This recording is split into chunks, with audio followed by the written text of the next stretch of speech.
The investigators had found one of his boots. Yes. His pants. Yep. His knife sleeve. And they found one other thing. But his keys and wallet are missing. Yeah, they're gone. One day, a YouTuber posts engaging videos, connecting with an audience. The next, they vanish without a trace, leaving a gaping silence. But what if they didn't leave by choice? What if something truly terrible happened? Today, we pull back the curtain on YouTubers who quite literally disappeared, ranking their stories from the least to the most disturbing. Before we delve into these harrowing tales, I must acknowledge that some individuals we discuss have never been found. My deepest prayers go out to their families, and a profound hope remains that, one day, they will find their way back home. Our first story centers on a young woman named Alana G. The irony of her fate is truly unsettling. Alana G. made videos about people who vanished, then one day, she too disappeared. Her YouTube channel, aptly named Paranormal Anna, a clever blend of paranormal and her own name, was a digital haven for the curious and the creeped out. She meticulously chronicled unsolved cases, delved into strange legends, and explored real-life horror stories. If it was eerie, if it was mysterious, Alana covered it with an almost obsessive dedication. By mid-2015, Alana's channel was experiencing a meteoric rise. She had amassed a loyal following of around 50,000 subscribers and was gaining more each day, a testament to her unique storytelling ability. Her momentum was undeniable. She even announced an ambitious new series, Vampires Over History, but tragically, she never got the chance to finish it. It was around this time that the insidious tendrils of danger began to close in on Alana.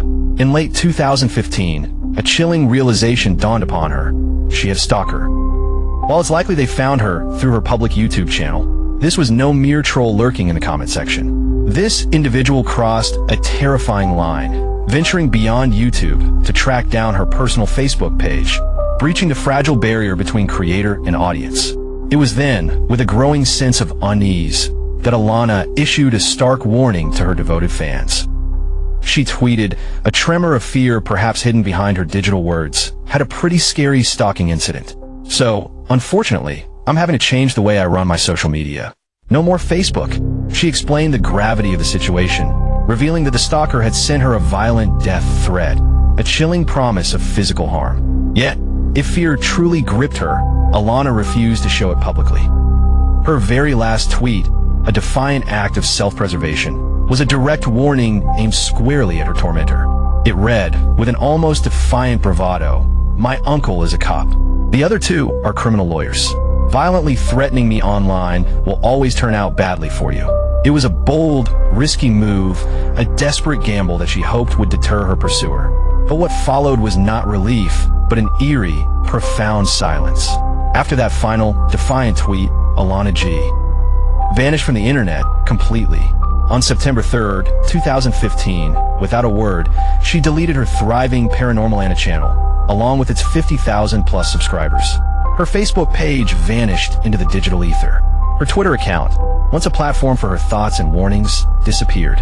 Her Instagram went offline. Even her vlogging channel was erased. It all evaporated inexplicably in a single day. What made this sudden, total digital disappearance even stranger was the peculiar timing. Just days before her vanishing act, Alana had been actively planning new videos, even discussing collaborations with other YouTubers in the community. One fellow creator publicly stated, "Just a few weeks before her disappearance, Alana and I were discussing a collaboration video. I've openly mentioned this to a number of people, so the community seems to think I have answers, and sadly, I do not." The abruptness fueled intense speculation. What changed so suddenly? Why would someone whose channel was rapidly growing, whose career was taking off, abruptly delete every trace of her online existence? People had theories, wild and terrifying. Some believed the stalker had simply succeeded in scaring her offline, driving her into hiding. Others feared something far, far worse had befallen her, a more permanent silencing. To this day, all anyone truly knows is that Alana G. never came back online, never reappeared. She vanished without a trace, a digital ghost swallowed by the very mysteries she once investigated. Our next unsettling case spotlights a YouTuber who, perhaps unknowingly, took one too many risks, venturing too close to the edge. This is the story of Nicholas Sereger. Nicholas was a mere 28 years old when he vanished, but the true tragedy wasn't just his youth. It was the profoundly bizarre and inexplicable circumstances surrounding the night he disappeared. Nothing about it made sense. Not to the bewildered police officers, not to his closest friends, and certainly not to his heartbroken family. So what exactly happened? Nicholas Sereger possessed an unbridled passion for dance. So much so, he launched a YouTube channel called Sunspike, dedicated to sharing his unique form of movement with the world. What truly distinguished his channel was Nick's uncanny ability to transform the mundane, the everyday, into vibrant, impromptu dance floors.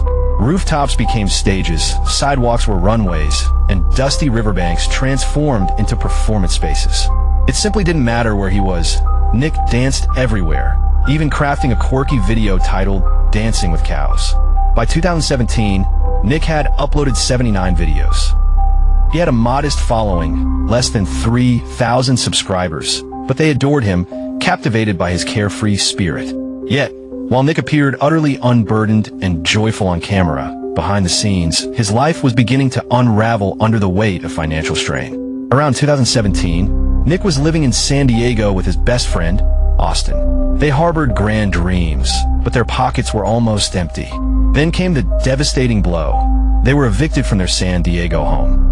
But instead of surrendering to despair, they made a decision born of both desperation and a strange, adventurous spirit.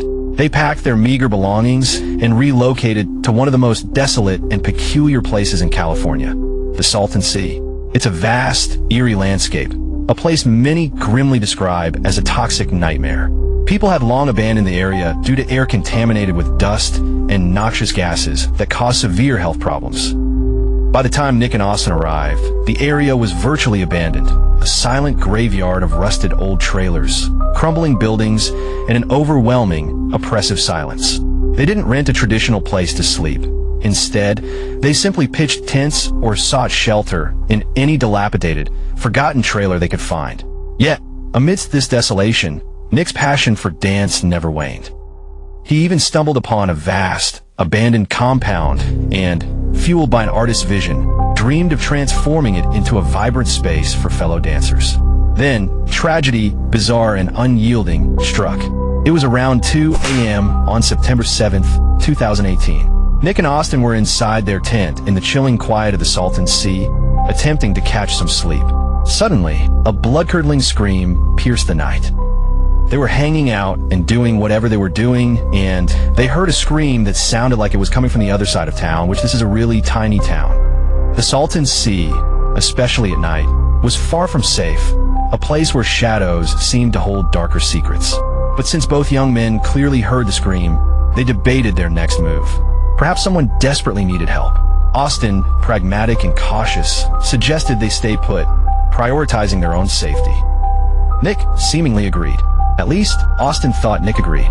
Austin turned over, attempting to drift back to sleep, utterly unaware that it would be the last time he would ever see his best friend, Nick. When Austin awoke the following morning, the tent was eerily silent. Nick was gone. A frantic search ensued. Then, just a block from their desolate camp, Austin's heart sank as he spotted Nick's flashlight lying forlornly in the dirt. Austin immediately contacted the police. Officers swiftly launched a search along the shoreline, but what they discovered only plunged the situation into deeper confusion. The investigators found one of his boots isolated. Yes, his pants inexplicably shed. Yep, his knife sleeve. And they found one other unnamed item, an additional detail that only added to the perplexing tableau. But here was the crucial, terrifying missing piece. His keys and wallet were gone. In other words, Nick's personal belongings weren't neatly piled or accidentally dropped. They were scattered in different illogical spots, deliberately spread out. And the boot? Why was only one boot found? Where was its pair? A few days later, on September 12th, a formal missing person report was finally filed. And then, the case took an even more bizarre turn. Days after Nick's disappearance, Austin, desperate for answers, revisited an area he had meticulously searched before. This time, something new lay there, something that hadn't been present during his initial search. Nick's shirt and hat, casually lying on the ground. Nick's stuff was found. His hat was found. I think I see the trees like right there. Austin was absolutely certain these items weren't there previously. This chilling discovery led him to a terrifying question. Had someone intentionally placed them there after the search? But who? And more importantly, why? A $10,000 reward was publicly offered for any information about Nick, but no one, not a single soul, came forward. His family, however, refused to give up hope. 5 agonizing months later, in February 2019, a dedicated search party painstakingly combed the desolate area once more. They found no new clues, no sign of Nick. To this very day, Nicholas Sereger remains missing.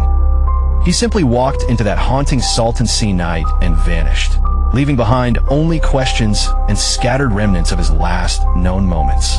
Our next story is a cautionary tale about YouTubers who knowingly ventured into forbidden territory, believing their camera could protect them from the consequences. For them, it was the beginning of an end that never truly concluded. We're talking about McCat Adventures. Joe and Garrett were more than just YouTubers. They were a unique father-son duo, united by an insatiable thirst for adventure. Their channel, called McCat Adventures, launched way back in 2006, served as a digital chronicle of their shared explorations. In their About section, they proudly declared their ethos: we travel, vlog, blog, podcast, and travel some more. They embarked on epic motorcycle journeys across the United States, seeking out forgotten places, hidden gems that most people would never see. First road trip ever, father and son on I Got a Buell, he's got an intruder. We're gonna go cruising. These weren't extreme, life-threatening stunts. They were genuine, heartfelt father-son adventures, a celebration of the open road and shared experiences. But the carefree fun veered sharply into ominous territory when they decided to visit one of the most secretive and heavily guarded places in America, Area 51. After that fateful trip, things were never, ever the same. Area 51, officially known as Homey Airport, is a top-secret United States Air Force facility situated deep within the Nevada Test and Training Range. It's shrouded in such intense mystery and secrecy that it has become the epicenter of countless conspiracy theories, most famously the belief that extraterrestrial aliens and their spacecraft are being held and studied there. But Joe and Garrett didn't just go near Area 51. They actively filmed it, capturing forbidden images for their audience. Okay, here we are, Area 51, back gate. There's dudes in that building right there. They just can't see. Look at the camera looking at us. Yeah. This camera moved over here. When they posted their initial Area 51 video, it exploded. It garnered more views and attention than any other trip they had ever shared, proof that the allure of the unknown was irresistible to their audience. Their viewers clamored for more, a thirst for forbidden knowledge that Joe and Garrett, perhaps unwisely, chose to quench. So, they returned again and again. Each subsequent trip saw them growing bolder, pushing the boundaries further. They brazenly crossed prominent warning signs. They entered clearly marked restricted zones. They took unauthorized pictures of things they were explicitly not supposed to see or capture. Soon, they had cultivated an entire series of videos dedicated to their Area 51 incursions, each installment pushing deeper and deeper into the forbidden zone. They operated under a dangerous illusion, believing they could continue their audacious expeditions without consequence, without eventually getting caught. They thought wrong. In early 2017, Joe and Garrett uploaded what would become their most intense and infamous video to date. It was starkly titled, Held at Gunpoint by Camo Dudes. This time, they had gone too deep, pushed too far into the highly restricted, heavily surveilled perimeter of Area 51. Suddenly, without warning, armed guards emerged from the shadows, surrounding them, their weapons drawn, pointed directly at the father and son. Joe and Garrett were subjected to a thorough search. Fortunately, by some miracle, they were not arrested, merely given a stern, terrifying warning. They were unequivocally ordered to leave, their adventure abruptly ending in a chilling confrontation. To leave. Listen, we're gonna give you guys a chance, okay? Get on your bikes. The video ended with Joe and Garrett riding away, the familiar hum of their motorcycles now laden with a palpable sense of fear, not freedom. The mood was distinctly different. It no longer felt like a fun adventure. It felt like real, undeniable danger had finally caught up to them. Not long after that harrowing video was posted, the McCat Adventures channel went completely silent. They ceased posting on YouTube, their lively updates abruptly stopping. They stopped replying to fan messages, leaving a void of unanswered questions. Their other social media accounts lay dormant, untouched for months.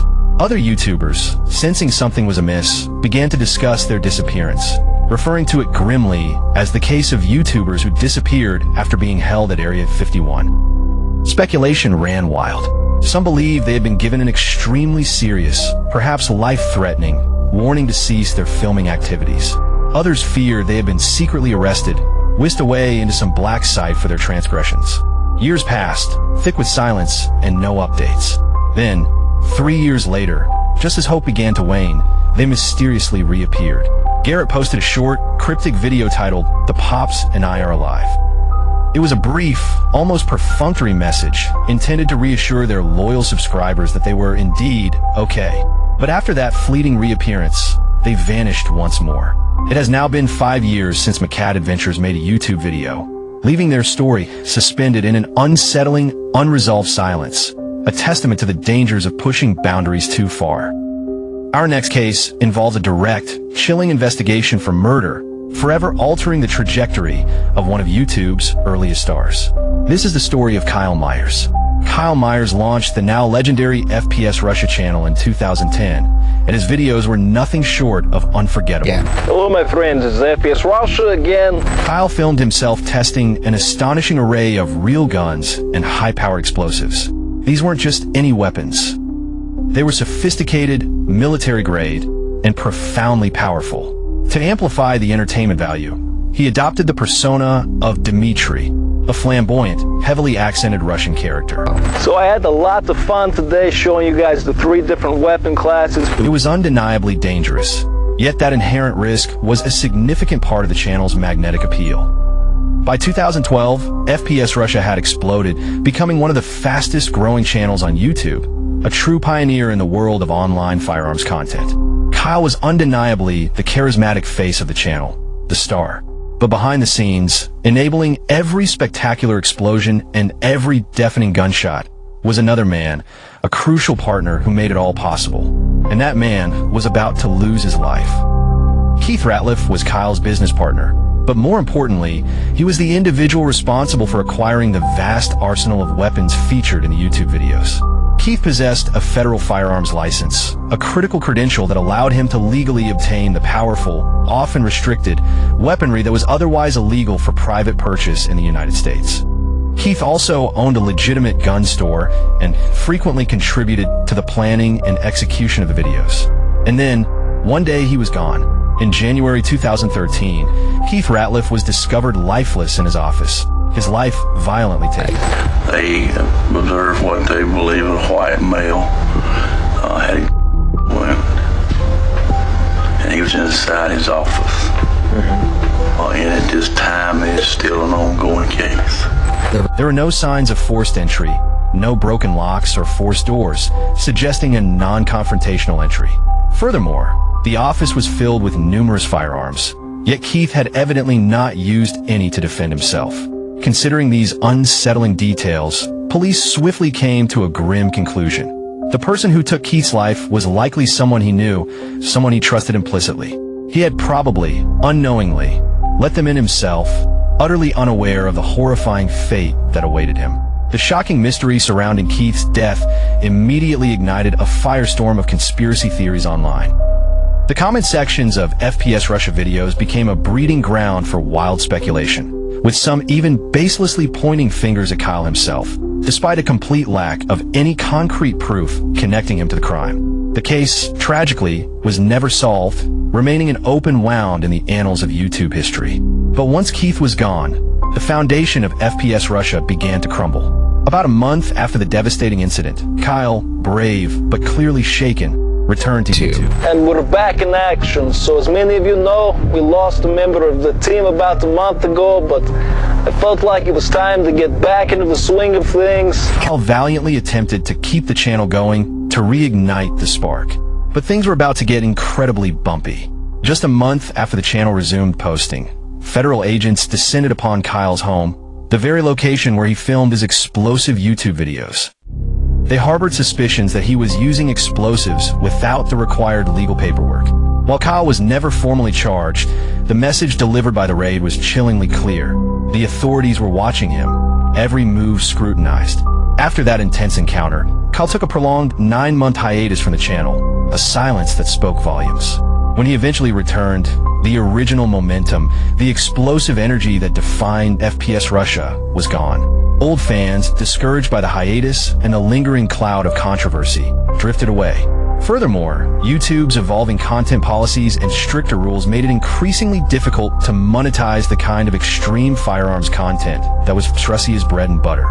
In April 2016, Kyle released what would tragically be his final video for the channel, a review of powerful flamethrowers. After that, Kyle effectively disappeared from YouTube, the channel becoming a silent archive. But a year later, his name reappeared in headlines, and not for a good reason. Kyle was arrested on substance-related charges, facing a daunting 25 years in jail. He ultimately took a plea deal, and in 2019, he served a 2-month prison sentence and paid a $7,500 fine. But for Kyle, the real, enduring punishment came after his release. As a convicted felon, he was legally prohibited from owning firearms in the US. And since FPS Russia was entirely built around the testing and showcasing of firearms, this meant definitively that he could no longer create the videos that had made him famous. FPS Russia still exists on YouTube, a monumental digital testament with more than 6 million subscribers and over 100 videos. But nothing new has been released in years, the channel frozen in time. The police never definitively found out who took Keith's life, but many loyal fans, with a lingering sense of tragedy, believe that if Keith Ratliff were still alive, the groundbreaking, explosive channel would be too. In this next case, a YouTuber, perhaps naively, played with danger so intensely that it finally, brutally, caught up with them. We delve into the story of Elliot Eastman. In 2023, Elliot Eastman, seeking a drastic change and a new adventure, left the familiar landscapes of Vermont and moved halfway across the world to the Philippines. Once settled, he embarked on a familiar YouTuber journey. He started a channel to document his life as an American living abroad. On the surface, his videos portrayed a happy, carefree existence, filled with sunshine and cultural immersion. But what Elliot didn't fully grasp was that his very public documentation of his life was, with every upload, meticulously putting him at grave risk. The first critical problem was the dangerous location where he chose to film his daily life. During his extensive travels in the Philippines, Elliot found himself drawn to a seemingly peaceful coastal town called Cebuco. This is where he decided to settle, and where he filmed the vast majority of his YouTube content. But beneath Cebuco's tranquil facade lay a deeply dangerous reality. Cebuco was located deep within what seasoned travelers and security experts ominously refer to as the Red Zone. This was a notoriously high-risk area in the southern Philippines, infamous for its rampant kidnappings and violent armed attacks targeting foreigners. Over the past decade, approximately 40 Westerners have been abducted from this red zone. The United States government had repeatedly, unequivocally, warned its citizens not to travel to or reside in this perilous region. But Elliot, driven by a desire for a unique experience, or perhaps a profound misjudgment of the danger, ignored that dire warning. He didn't just live in Cebuco. He married a local woman, further embedding himself in the community. Elliot filmed himself performing seemingly mundane, everyday activities, swimming in the pristine ocean, cooking local dishes. I'm just cooking sweet dinner. Add it to the salt and pepper. Tomorrow, then I go swimming. It's definitely different here. See this little crack in the wall here? Because the red zone was so infamously dangerous, Elliot was, remarkably, the first foreigner to live there in a very long time. Simply being present, a visible outsider in such a volatile area, made him an automatic, high-value target. But what Elliot chose to do next only escalated the danger, transforming him from a potential target into a prime one. On his YouTube channel, Elliot openly appealed to his viewers, asking for PayPal donations to support his new, exotic lifestyle. But that wasn't all. He then embarked on a far more perilous venture. He started a money-lending business within the local community. He would lend money to locals, who would then pay him back with a staggering 20% interest, generating significant profits. And, crucially, Elliot didn't keep these lucrative financial dealings private. He brazenly discussed the substantial profits he was making, openly on his YouTube channel, broadcasting his newfound wealth to anyone who cared to watch. The guy who we lent money to, he returned our money. We lent him $21,400 and he came back with $23,500, so a little extra. The local criminal elements, no doubt, were watching. They saw how much he was making, how easily he was acquiring wealth in a region where poverty was rampant. And that's when the warnings, chilling and direct, began. Locals, concerned for his safety, began warning Elliot's family, explaining that sinister individuals were actively planning to kidnap him. People coming here to tell my family that there's people that want to kidnap me or they're threatening to kidnap me or stuff like that, like every day. Then his store was brazenly robbed.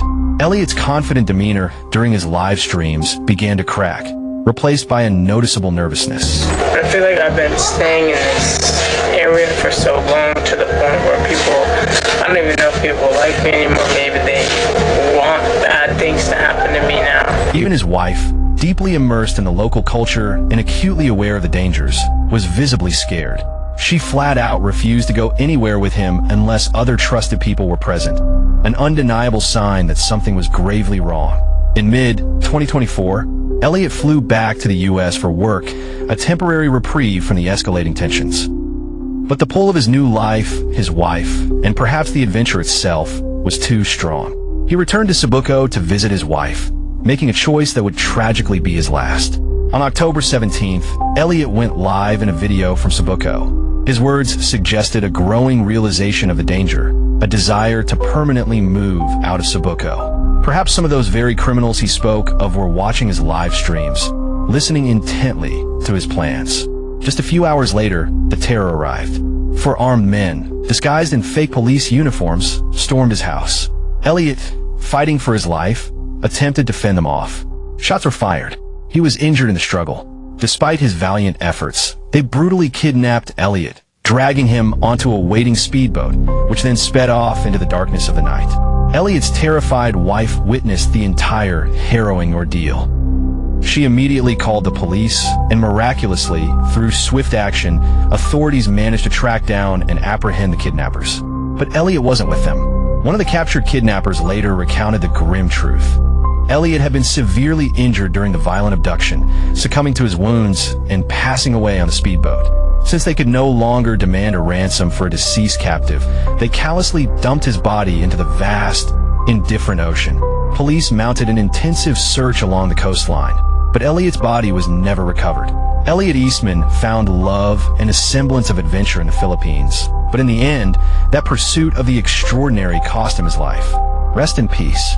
Our final case brings us to a YouTuber who was an inspiration to millions of young people, a beacon of creativity and curiosity, until his story too ended in profound tragedy.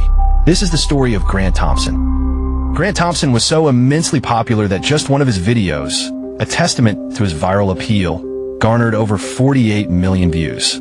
His channel, affectionately known as the King of Random, was a vibrant digital laboratory where he explored fascinating life hacks and conducted captivating mad science experiments. What's up, guys? Welcome back to the lab. Today we're trying another one of those experiments you really shouldn't try at home. Grant had an unparalleled knack for making complex scientific principles look like pure magic, and his viewers, ranging from curious kids to fascinated adults, absolutely adored him for it. One of his biggest hits, a testament to his accessible approach, was a seemingly simple tutorial on how to make gummy candy. For this video, I'm going to show you how to take a few simple ingredients and make mountains and mountains of your own custom gummy candies at home. His channel flourished, amassing a staggering 11 million subscribers and an unimaginable 2.5 billion views, solidifying his place as a YouTube titan. But all that immense success, the relentless pursuit of content, came at a significant personal cost. By early 2017, Grant was visibly exhausted, pushing himself to the brink. He was working an unimaginable 12 to 18 hours a day. By day, he was a commercial airline pilot, navigating the skies with precision. By night, he would return home, often after grueling flights, to film and edit his meticulously crafted videos. his physical and mental health began to visibly suffer under the relentless pressure. There was a period of about a year and a half where I was working so hard on making videos, and there was like a crushing weight on my chest. So But even in excruciating pain, he didn't stop filming. you didn't even know that, though. I kept putting out videos every single week, and I was in excruciating pain. Then, in late 2018, Grant made a bold, perhaps ill-advised decision. He committed to posting daily videos. Where we tried posting daily videos. Right. And that pushed us to the max because we were literally all day and all night and up till 4 in the morning working on videos to post every day. He was running on fumes, pushing his body and mind to their absolute limits. He hired a dedicated team to help manage the overwhelming workload, but it remained an immense, demanding task. Then, amidst the relentless grind, Grant found something new, something exhilarating that seemed to offer a momentary escape from the crushing pressure. In early 2019, Grant discovered paragliding. He immediately became captivated, calling it his new obsession. Paragliding, a sport that demands years of rigorous training, skill, and experience to master, was relatively new to Grant. He had just 5 months of experience under his belt, a dangerously short period for such a complex and unforgiving activity. On July 29, 2019, driven by his new passion, he went paragliding alone in the remote, picturesque landscape of Washington County, Utah.